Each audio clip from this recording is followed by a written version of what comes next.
Something that's hard about having autism and Asperger's and stuff like that is a really misunderstanding about it from people who don't have a family member who is on the spectrum to people who are family with people on the spectrum.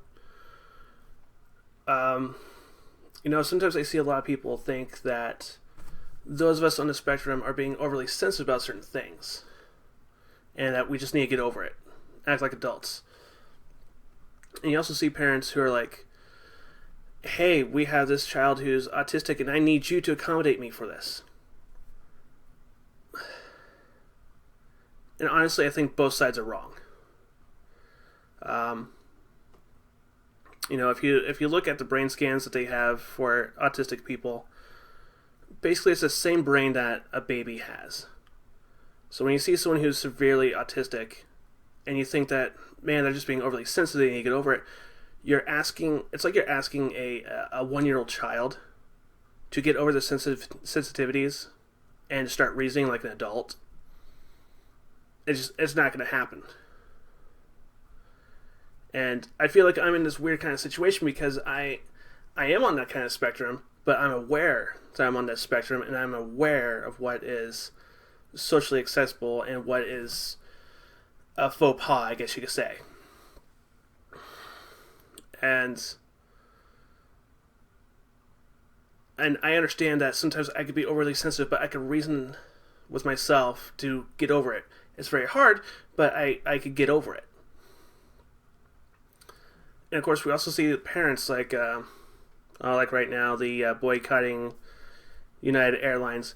The problem is that a parent says, like, they need to accommodate us because we are the one with the autistic child. The problem with that is that you cannot plan on other people to accommodate you. Something that I guess is kind of a harsh truth for me, with a lot of people I know, is like, I had to learn that I cannot wait for other people. I cannot be dependent on other people. I have to figure it out for myself, and I have to make sure that I have the right plans ready. And if that plan doesn't work out, adjust the plan. Again, like the latest United Airlines thing about the hot food. Instead of the mom thinking that United Airlines should just sell her the hot meal, or that they should have just gotten a hot meal, she should have thought of, I need to provide this. I need to make sure that the hot meal is ready for my child. And when you're in between flights, there's restaurants all throughout the terminals. Go down the little hallway, the corridors, and there's Wendy's, McDonald's, there's Chinese food, there's Mexican food, there's all these places. And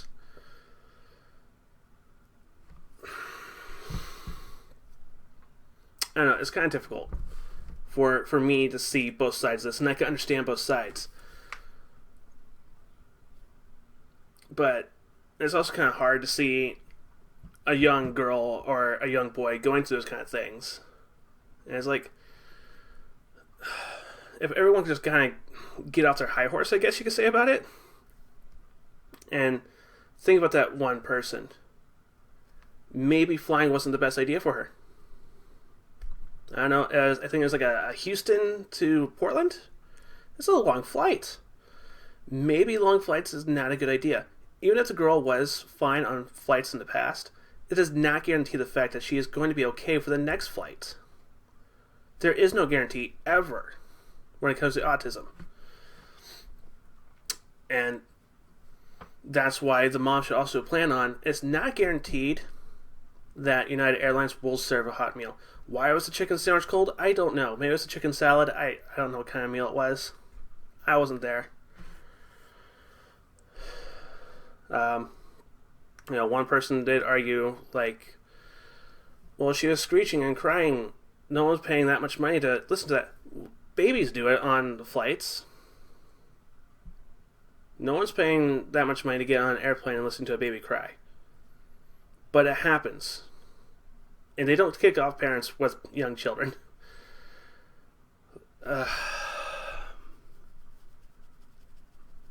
don't know. People really need to stop assuming the certain things that they know about autism because they don't really know.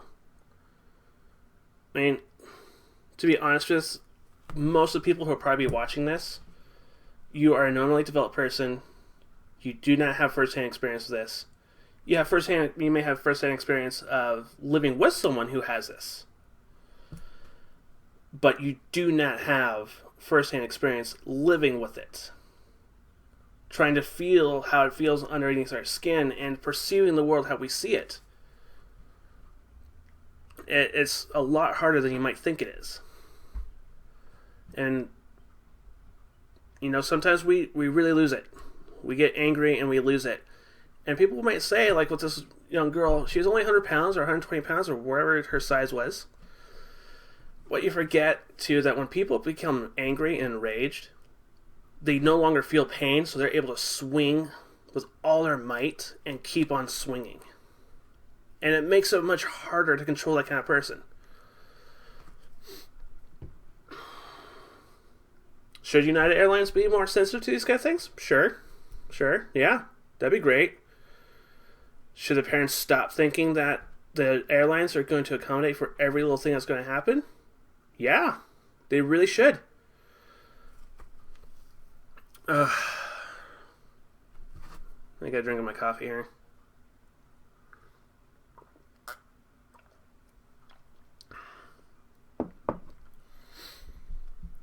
It's just kind of frustrating to see everything. A lot of people who have the right kind of brain and the right kind of mind to think about these kind of things, and they're able to think about their thoughts really quickly and say them. A lot of people, at least that I've found out in my own kind of personal research, a lot of people with Asperger's or autism, we don't have the same kind of thought process that you guys have. You gotta have your whole thought strung out really quickly. Whereas for me, sometimes I have to take pictures and translate them into words and try to fill in the right kind of parts of the sentence to make it a real sentence. You know how it is, like in Spanish, right? They don't use every single word that we do, like to and is and it and all those kind of things, right? They don't always use those in their sentences. But in English, we do, which makes things a little bit harder for me, just because I take a picture and I need to put it into words, and I put all the little tiny words in their places, and it's like those little 3D puzzle balls, and it just gets frustrating and nothing ever works, right? That's how trying to speak English and trying to articulate my words is like.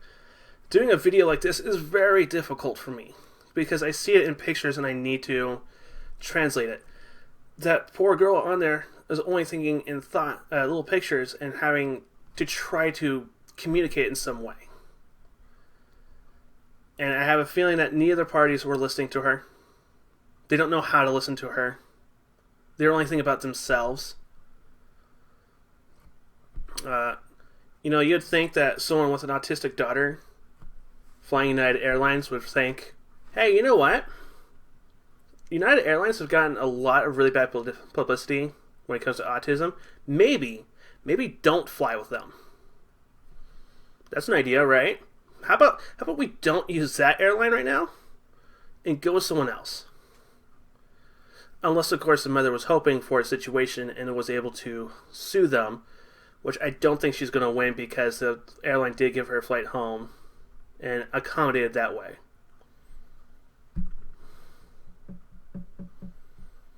I don't know. I think people need to stop speaking about these kind of things before they truly know what's happening. Because honestly, you don't. You really don't know. So, I don't know. I'm thinking maybe my whole thought of this is just probably just to let you know, maybe stop talking about it.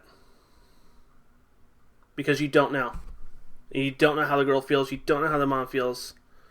You don't know how everyone else on the flight feels. Yeah, there might have been a lot of people say, leave her alone, leave her alone, leave her alone. Would they be saying that when she did get enraged and swinging her arms wildly and no longer feeling the pain, would they still be saying, leave her alone, leave her alone, leave her alone? Probably not. I don't know. Food for thought there. Think about that for a little bit.